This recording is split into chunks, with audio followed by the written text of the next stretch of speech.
उद्धारक आपली तुरंत गौरवी देव, तू किती महान आहे.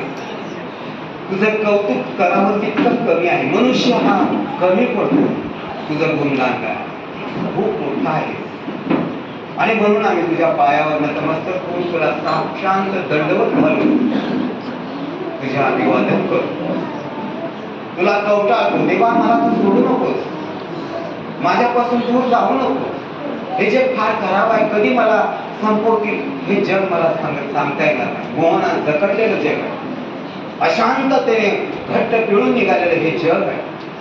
आणि आम्हाला सुख शांती प्राप्त व्हायची तर प्रभू आम्ही तुझे पाय धरतो, तुझ्या चरणावर. तुझे चरण आम्ही आमच्या अश्रूने धुतो. आम्हाला क्षमा कर आणि आम्हाला तुझ्या जवळ घे आणि स्वर्गीय राजाचे नागरिक बनवा. असं बरं अशी माझी प्रार्थना.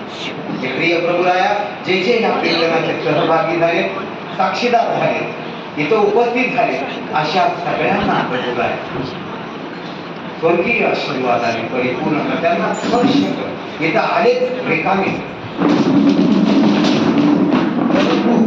इथून जाताना मात्र तुझ्या आशीर्वादाने परिपूर्ण व्हावे. असं दयाळू देव बाबा तू करावं अशी माझी तुला आग्रहाची आणि कळकळीची प्रार्थना आणि याचना आहे.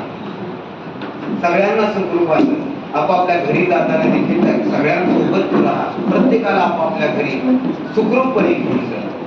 आणि आता पुढचं जीवन आम्ही तुला धरून तुझ्या सोबत करावं अशा प्रकारची सद्बुद्धी दे, भावना दे, चातुर्य दे, प्रतिभा शक्ती दे अशी माझी तुला प्रार्थना. हे कीर्तनामध्ये तुम्हाला सात संगत केले. पहिलं सकाळचं कीर्तन करून पुन्हा संध्याकाळच्या सत्रातलं कीर्तन सुद्धा केलं.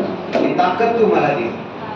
उद्धारत्या वयात या 52व्या वर्षी प्रभू अशा प्रकारची तुम्हाला शक्ती पायात देतो, कमरेत देतो, हातापायात सद्बुद्धी देतो.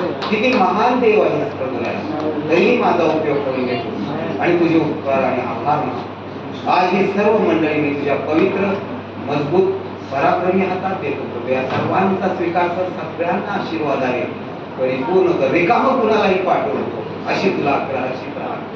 या सर्व विनंत्या आमचा तारणा प्रभू येशू ख्रिस्त याच्या गौरवी आणि गोड नामात मागतो म्हणून तो आहे. आमेन.